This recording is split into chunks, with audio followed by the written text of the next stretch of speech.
Yuqori bilim va salohiyatli tashabbuskor yoshlar yurt kelajagini belgilaydi.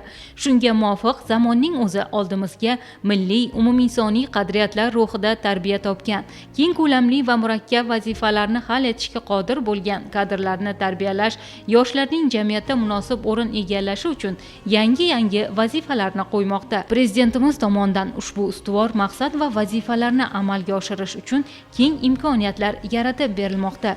Joriy yilning 24-fevral kuni davlatimiz rahbari yoshlar bilan uchrashib, ularning tashabbuslarini qo'llab-quvvatlash, bandligini ta'minlash va tadbirkorlik imkoniyatlarini kengaytirishga qaratilgan yangi qaror va tashabbuslarni taqdim etdi. Mamlakatimizda har haftaning payshanba kuni yoshlar kuni deb belgilandi. Shunga ko'ra, vazirlik, idora va hokimlik rahbarlari mahalla, maktab va texnikumlarga borib, yoshlar bilan bevosita uchrashuvlar o'tkazishi va ularning muammolarini joyida hal etishi belgilandi. Ushbu vazifalar ijrosini ta'minlash hamda yoshlarning taklif va g'oyalarini qo'llab-quvvatlash maqsadida viloyat hokimi Murodjon Azimov boshchiligida rahbar va yoshlar uchrashuvi tashkil etildi.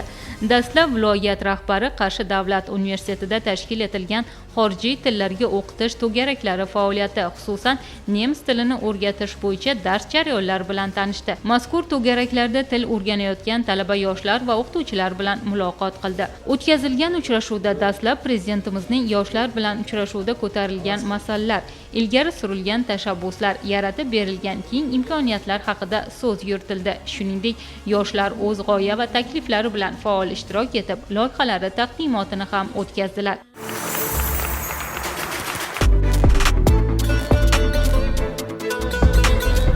Prezidentimiz tomonidan yoshlar kuni deb e'lon qilindi. Payshanba kuni umuman yoshlar bilan uchrashamiz, ularning muammolarini tinglaymiz, takliflarini eshitamiz. 7 yildan beri Albatta yordam qilamiz. Ma'qul abror tashkil qilaylik. Shuning texnik mana jihozlar kerak. Xona ham bor, jihoz ham bor, kompyuter ham bor, eng zamonaviy. Ma'qulmi sizga? Men hozir o'zga domla taklif beraman.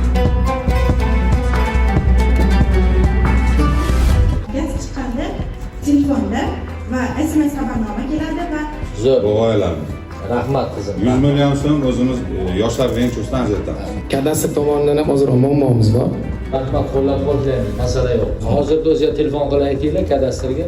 Ayyor startapni amaliyotga joriy etgan bo'lamiz. Men qo'limdan kelgan barcha imkoniyatni yarataman. Afzal bu muammoni yechdik. Abror tashkil qil, Namunali tashkil. namunali qilib o'tkazdik. Zudlik bilan hal qilib berishga tayyorman.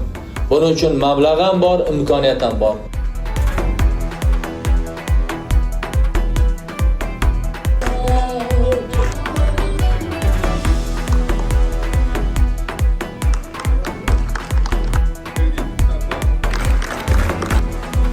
Yurtboshimiz tomonidan yaratib berilgan imkoniyat va sharoitlardan bugun unumli foydalanishadi.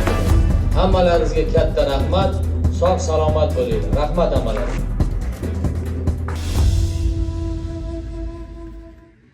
Ozodbek Ergashev Germaniya davlatida o'qib, nemis kompaniyalaridan birida faoliyat olib boradi. O'tgan yili Qarshi shahrida nemis tiliga ixtisoslashgan o'quv markazi tashkil etganligi, 100 ga yaqin o'quvchilarga nemis tilini o'rgatayotganligi, 50 ga yaqin yoshlarni ishlash va o'qish amaliyoti uchun Germaniyaga jo'natishga ko'maklashganini aytib, bu yerga xorijiy mutaxassislarni olib kelish va chekka hududlarda o'quv markazining filialini ochish uchun moliyaviy ko'mak so'radi. Uning murojaati ijobiy hal qilib beriladigan bo'ldi. Germaniya davlati 7 yildan beri istiqomat qilaman va o'sha yerda ishlayman. Hozirgi uchrashuvdan shu narsani aytishim kerakki, hozirgi yoshlar uchun juda ham katta imkoniyatlar berilgan. Asli qashqadaryolikman va o'zimning shaxsiy o'quv markazini tashkil etdim, nemis tiliga ixtisoslashgan. Lekin shuni aytishim kerakki, agarda haqiqatdan ham harakat qiladigan yoshlar bo'ladigan bo'lsa, bunaqa katta imkoniyatdan bemalol foydalansa bo'ladi. Shu bilan bir qatorda o'zim ham shular orasidaman va menga ham juda katta imkoniyatlar yaratib berishyapti va katta imkoniyatlar orqali Germaniya davlati bilan hamkorlikda birga ishlash niyatim bor va shu bilan bir qatorda yoshlarni ham u yerga ishonchli tarzda ko'maklashish avvalambor katta masalalardan biri. Meni taklifim shundan iborat ediki, Germaniya davlatidan haqiqiy nemis millatiga mansub bo'lgan o'qituvchilarni jalb etish, bu nima uchun bizga kerak ekanligi, bu tabiiyki haqiqiy nemisni ko'ra olishi va nemis tilini o'rganayotgan yoshlar his hayajonsiz Germaniya davlati o'zini karyeralarini davom ettiradi. Menda shu paytga juda ham ko'p muammolar bo'lgan o'quvchilar bilan Germaniyaga borganiga o'zlarini yo'qotib qo'yishgan.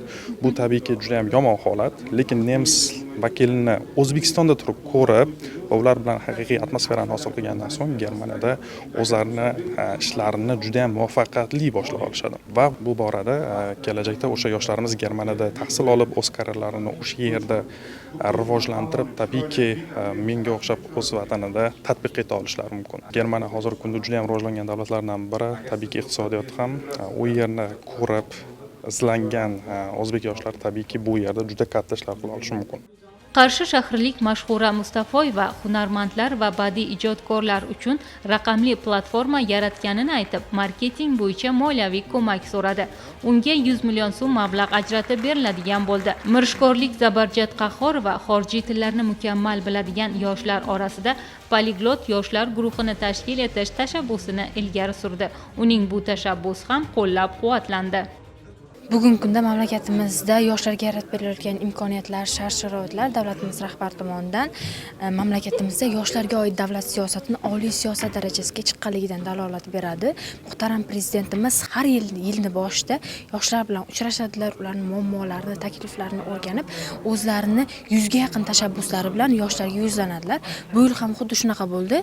24-fevral kuni muhtaram prezidentimiz yoshlar bilan uchrashdilar, ular bilan ochiq muloqot o'tkazdilar va o'zlarini yangi tashabbuslarni ochib berdilar. Ulardan meni o'zimga yoqqan jihatlari dual ta'limni rivojlantirish, mamlakatimizda dual ta'lim salohiyatini yanada oshirish va uni keng ko'lamda butun mamlakatimizda yoyish bo'ldi. Bu yo'nalishda ham Qashqadaryo viloyatida juda keng imkoniyatlar yaratilib, mana shu texnikumlarning hammasida dual ta'lim yo'nalishi yo'lga qo'yilgan va bundan tashqari Germaniyaning Avestis korxonasi bilan hamkorlikda Qashqadaryo viloyatida dual ta'lim yo'nalishida tizimli ishlar amalga oshirilmoqda. Bundan tashqari startaplar yo'nalishida ham muhtaram prezidentimiz katta tashabbuslar bilan chiqdilar va Qashqadaryo viloyat savdo-sanoat palatasi tomonidan har oyda bir marta inkubator markazi bilan savdo-sanoat palatasi hamkorligida demoda tadbirlarimiz startapchi yoshlarimiz bilan amalga oshirilyapti va ularning muammolari, takliflari o'rganilib, startaplar bo'yicha yangi bir yo'nalish tizim yaratib kelmoqdamiz va muhtaram prezidentimiz bilan uchrashuvda shu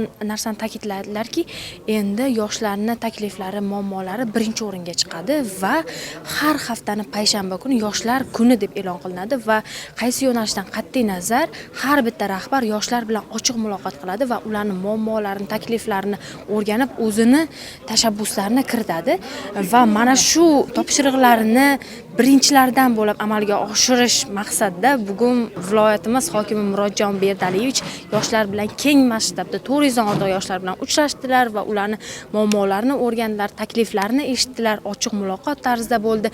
Bu bizga ham juda ham katta ruh bag'ishlaydi va o'zimizga ham katta topshiriq berdilar. Undan tashqari startap yo'nalishida o'zimning taklif loyihalarimni aytdim, qo'llab-quvvatlaymiz dedilar va muhtaram prezidentimiz, undan tashqari viloyat hokimimiz bizga bergan ishonchlarini albatta oqlaymiz. Alisher Navoiy nomli davlat stipendiyasi sovrindori Asila Abdurahmonovaning ilmiy tadqiqot olib borayotgan yoshlar o'rtasida eng yaxshi ilmiy tadqiqotchi tanlovini o'tkazish, g'olib bo'lgan 3 nafar yoshni xorijiy davlatga malaka oshirishga yuborish haqidagi taklif ham qo'llab-quvvatlandi. Qarshi shahrilik Asal Ziyodova prezident bilan uchrashuvda so'zga chiqib, katta ruh olgan yoshlardan biri. U ham viloyat rahbari bilan bo'lgan uchrashuvda ishtirok etib, o'z takliflarini bildirdi. Prezident bergan imkoniyatlardan foydalanib, bolalar akademiyasini tashkil qilib, o'quvchilarga ingliz, yapon, koreys, rus tillarini o'rgatayotgan 55 nafar mutaxassis yoshlarni ishga qabul qilgan tadbirkor o'qituvchi yangi loyihalarni o'rtaga tashladi. Biz turmush o'rtog'im bilan birgalikda Bolalar akademiyasi xususiy maktabini ochishga muvaffaq bo'ldik va kuni kecha o'tkazilgan yoshlar muloqotida prezidentimizni shaxsan o'zlariga Qashqadaryo viloyati yoshlar nomidan rahmat aytishga sazovor bo'ldim. Bu juda ham men uchun katta baxt. Ularga mana shunday Qashqadaryo viloyatida mana shunday yuragi qaynoq yoshlar borligini aytib keldim va ularning ham bugunga kelib viloyat hokimi rahbarligida yoshlar uchrashuvi o'tkazilmoqda. Bugunga kelib ular ham bizga bir qator yana imkoniyatlar taqdim etdilar. Men o'zim oddiy oiladan chiqqan chaqqan yolg'iz onaning farzandi bo'lishimga qaramasdan mana shunday imkoniyatlardan katta yutuqlardan foydalanib kelyapman va men bugun prezidentimizga yana bir bor rahmat aytaman, chunki ular bizni oldimizda otalarcha ishonch bildirib, imkoniyatlar bildirib turibdilar. U uchrashuvga borgandan keyin to'g'ri biz ijtimoiy lavhalardan ko'ramiz, televizorlarda ko'rganmiz prezidentimizning nutqlarini, albatta ular bizga katta kuch bo'ladi, lekin o'sha real tasavvurda borib ko'rganingiz bu juda ham katta kuch va motivatsiya. Boshida o'zimni minnatdorchiligimni bildirganda hayajon bosadi deb men qo'rqqandim, lekin shunday prezidentimiz ko'rganimizdan ularni yoshlar mavzusiga katta e'tibor qaratganlari hamda o'sha qo'llab-quvvatlash, bizning eng katta boyligimiz yoshlar deganlari bizga juda ham katta kuch bo'ldi va ularga o'zimni minnatdorchiligimni bildirgan paytimda ham ularni bir otalarcha mehrlarini his qildim va bugunga kelib mana yoshlar muloqoti bizning Qashqadaryo viloyatida ham o'tkazilmoqda. Rahbar va yoshlar muloqoti, bu muloqotda ham juda ham katta imkoniyatlar berilyapti. Tinglandi yoshlar, ularni masalalariga shu yerni o'zida yechim berilyapti. Bu biz yoshlar uchun katta imkoniyat va kuch. Oldimizdagi katta maqsadlarimiz biz turmush o'rtog'im bilan birgalikda Bolalar akademiyasi filiallarini butun Qashqadaryo tumanlari va viloyatlararo ochmoqchimiz va bunga katta bel bog'laganmiz. Hozir Murodjon Berdaliyev yana aytib o'tdilarki, sizlarga qancha mablag' kerak bo'lsa, muammo yo'q. Biz yordam beramiz dedilar va biz bunga katta bel bog'ladik. Xudo xohlasa o'quvchilarimiz ham o'zlarini ko'rsatib, katta natijalarga erishadi. Biz ustozlar va olib kelgan talabalarimiz bilan birgalikda rahbarimizning biz yoshlar va talabalarga berayotgan imkoniyatlari va ularni takliflarini qo'llab-quvvatlayotganlaridan juda ham ilhomlandik va motivatsiyaga to'ldik. Talabalarimiz o'z takliflarini aytishdi va ushbu takliflarni ijrosini amalga oshirish bo'yicha viloyatimiz rahbari qo'llab-quvvatlashlarini ta'kidlab o'tdilar. Bu talabalarga va biz ustozlarga juda ham katta ilhom bag'ishlaydi. Muloqot jarayonida yoshlar tomonidan bildirilgan barcha murojaat, taklif va tashabbuslar atroflicha ko'rib chiqilib, har bir masala yuzasidan mas'ul rahbarlarga aniq topshiriqlar berildi. Yosh arxitektor, dizayner Sanjar Ahadov taqdim etgan yoshlarni sun'iy intellekt orqali band qilish loyihasini amalga oshirish uchun alohida markaz tashkil etish va jihozlash belgilangan bo'lsa, Qarshi davlat texnika universiteti talabasi Farangiz Shukurovaning gazdan xavfsiz foydalanish bo'yicha Smart uy loyihasini amalga oshirish yuzasidan mas'ullarga topshiriqlar berildi. Uchrashuvda tashabbuskor, izlanuvchan yigit-qizlar tomonidan bu kabi 20 dan ortiq innovatsion loyihalar viloyatimizni ijtimoiy-iqtisodiy rivojlantirishga oid g'oya va takliflari ilgari surildi. Beruniy nomli davlat stipendiyasiga erishdim va yil hisobidan biz Murodjon Azimov bilan yana bir bor uchrashdik. Bugungi uchrashuvdan bizning taassurotlarimiz juda ham ko'tarinki ruhda, negaki bizning loyihalarimiz amalda e'tirof etilgandan juda ham xursandmiz va bizlarga venture fondlari va yoshlar agentligi bilan muloqotimizni yanada chambarchas qilib bog'lab berganlardan biz nihoyatda xursandmiz. Biz talabalarga asosan startap loyihalarimizni rivojlantirishda va amaliy ko'mak, moddiy ko'mak va moliyalashtirishda katta imkoniyatlar yaratilgandan biz juda ham xursandmiz. Bugungi uchrashuvda asosan Aranox loyihasini taqdim etdim va Murodjon Azimovga loyiham ma'qul keldi va buni moliyalashtirishga berildi. Loyiham haqida aytadigan bo'lsam, loyiham asosan gaz analizatorlari bilan bog'liq holatda bo'ladi va unda asosan telefonga integratsiya qilingan holatida biz gazni masofadan turib monitoring qilish imkoniyatiga ega hisoblanamiz. Xavfsizlikni ta'minlab va bunda simulyatsiya va monitoringni real vaqt rejimida chambarchas bog'lab beradi. Loyihamni amalga oshirish uchun Favqulodda vaziyatlar boshqarmasi amaliy va moddiy ko'makka biriktirildi va biz bundan juda ham mamnunmiz. Mazkur uchrashuv yoshlarning muammolarini joyida hal etish, ularning tashabbuslarini qo'llab-quvvatlash, shuningdek, rahbarlar va yoshlar o'rtasida samarali hamkorlikni yanada mustahkamlashda muhim o'rin tutdi. Kuni kecha bo'lib o'tgan sektor yig'ilishida muhtaram prezidentimiz chiqargan tashabbuslarni biz yoshlar juda ko'pchilik, juda katta e'tibor bilan eshitdik va bu yig'ilishda shunday katta yangilanishlar, juda katta yoshlarga berilgan imkoniyatlar haqida aytib o'tdilar. Shulardan biri mana har payshanba yoshlar uchrashuvi, har payshanbada hukumat mulozimlari yig'ilish o'tkazishlari, har bir yoshlarni e'tibor bilan tinglashlari, qaysi yoshlarda startap g'oyalar bor yoki loyihalar bor, har bittasi inobatga olingan holatda yoshlar uchun o'sha bo'yicha ishchi o'rinlarini band qilish, ishchi o'rinlar yaratib berilish, ularni loyihalardan kelib chiqqan holatda qo'llab-quvvatlash, loyihalarni rivojlantirish kabi bir qancha yangilanishlar kiritildi va bu imkoniyatlar hozirgi kunda biz yoshlar uchun juda katta motivatsiya beradi desak bo'ladi. Bunday imkoniyatlardan biz yoshlar foydalangan holatda albatta muhtaram prezidentimizni ishonchlarini oqlaymiz va bundanda katta yutuq marralarga erishamiz. Qarshi davlat texnika universiteti 3-bosqich talabasiman. Funksional ovqatlanish va bolalar mahsulot texnologiyasi yo'nalishida o'qiyman. Albatta o'zimni loyiham mavjud. Ayni shu loyiham doirasida ish yuritmoqchiman. Loyihamdan asosiy katta maqsad avvalambor aholini sog'lomlashtirish, sog'lig'ini ta'minlash va bundan kelib chiqqan holatda aholini o'ziga ham maxsus seminar, trening, darslar o'tkazib, shu loyiham doirasida aholini o'ziga ham o'sha mahsulotimizni yetishtirish, yetkazishni o'rgatib, aholiga ham kichkina tadbirkorlikni yo'lga qo'yib, ma'lum bir miqdorda ishchi o'rinlarini band qilish va shu bilan birgalikda kelajak yosh avlodlarni sog'lom kelajak yosh avlodlar o'stirishga o'z hissamni qo'shmoqchiman. Rektorimiz tashabbusi bilan biotexnologiya yo'nalishi bo'yicha o'zim ayni shu yo'nalish bo'yicha ketmoqchiman. Bir qancha laboratoriya xonalar ajratilgan va bunda hozir o'zimni loyihamni amalga oshirmoqchiman va o'zimni to'garagim mavjud. To'garagim doirasida hozirgi kunda 4 ta loyiham amalga oshirilyapti. Qo'ziqorin yetishtirish, xlorella yetishtirish, olma sirkasi tayyorlash hamda omuqda yem tayyorlash. Omuqda yemga qiziqishim esa Murodjon Berdaliyevich tomonlaridan shunaqa bir tashabbus chiqdi. Kimki qishloq xo'jaligi bo'yicha omuqda yem tayyorlash retsepturasini tayyorlab bersin degan so'zlarini eshitgan holatda shu jumladan omuqda yemga ham hozirgi kunda katta e'tiborimni qaratganman va yaqin kunda juda katta bo'ladi. Buni o'zlariga ham aytmoqchiman. Omuqda yem retsepturasini va juda noodatiy. Qarshi davlat texnika universiteti 3-bosqich talabasiman. Shu bilan bir qatorda viloyat hokimi stipendiyasi, Beruniy nomidagi davlat stipendiyasi sohibasiman. Universitetda mushohada klubi rahbariman. Startup Garage kampus lideriman. Shu bilan bir qator faol yosh onaman, 3 nafar farzandim bor. Biz yoshlarga berilayotgan imkoniyatlardan to'g'ri foydalanish, oqilona foydalanish haqida o'zimga dastur tuzib oldim va bugungi viloyat hokimi yig'ilishida ham o'z loyiham bilan, o'z taklifim bilan keldim. Butun Qashqadaryo respublikamiz miqyosida ma'rifatli onalar maktabi loyihasini tatbiq qilmoqchiman.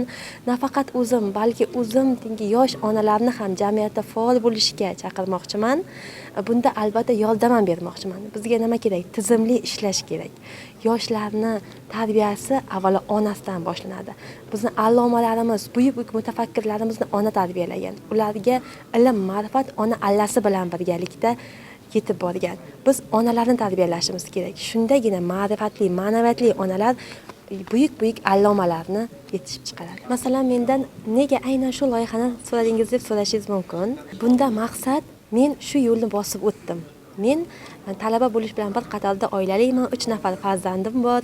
Juda ko'p universitetda ko'raman, talaba qizlar o'qish bilan oilani bir vaqtda olib borisha olmaydi va o'qishni tashlab ketishadi, akademik ta'til olishadi, farzand tarbiyasi bilan bo'lib ketishadi. Men ularga ham ijtimoiy faol ayol bo'lish, ham ishlash, o'qish mumkinligini, shu bilan birga farzandlarni tarbiyalash mumkinligini yo'l yo'riq ko'rsatmoqchiman. Bunda nafaqat o'zim, men kabi tajribali onalar bilan birgalikda tizimli ishlab, ularga yordam bermoqchiman. Jamiyatimizdagi ayollarni ma'naviy yuksalishiga o'z hissamni qo'shmoqchiman. Millatimizning kelajagi, davlatimizni kelajagi, vatanimizni ravnaqi yoshlar qo'lda. Shuning uchun yoshlar, bolalar yaxshi ta'lim tarbiya topishi kerak. Ularni ongini ma'naviy boy qilishimiz kerak. Shundagina chet yot g'oyalar ularni ongiga kirib kela olmaydi. Davlatimiz yuksalib boraveradi. Tinchligimiz, taraqqiyotimiz, farovonligimiz bardavom bo'ladi. Shuningdek, uchrashuv yakunida tadbirkorlik faoliyatini boshlash hamda mavjud biznesini kengaytirish istagini bildirgan 10 nafar yigit-qizlarga Yoshlar ishlari agentligi tavsiyasiga asosan 96.300.000 so'mdan 2.600.000.000 so'mgacha miqdorda imtiyozli kreditlar ajratilganligi haqidagi sertifikatlar topshirildi. Olis va chekka hududlarda ta'lim infratuzilmasini rivojlantirish maqsadida Yoshlar ishlari agentligi qoshida tashkil etilgan Yoshlar tadbirkorligini rivojlantirish jamg'armasi mablag'lari hisobidan 5 nafar yoshga olis hududlarda o'quv markazlarini tashkil etish uchun 130 million so'mlik suda vaucherlari berildi. Bu kabi amaliy chora-tadbirlar yoshlarni tadbirkorlik faoliyatiga keng jalb etish va ularning biznes tashabbuslarini qo'llab-quvvatlash, yangi ish o'rinlari yaratish, bandlikni ta'minlashga qaratilgan ustuvor maqsad vazifalarni amalga oshirishda muhim qadam bo'ldi. Yuqori kayfiyat, ochiq va samimiy muloqot ruhida o'tgan uchrashuv yoshlarni yanada katta maqsadlar bilan kelajakka intilishlarda kuch va shijoat bag'ishladi.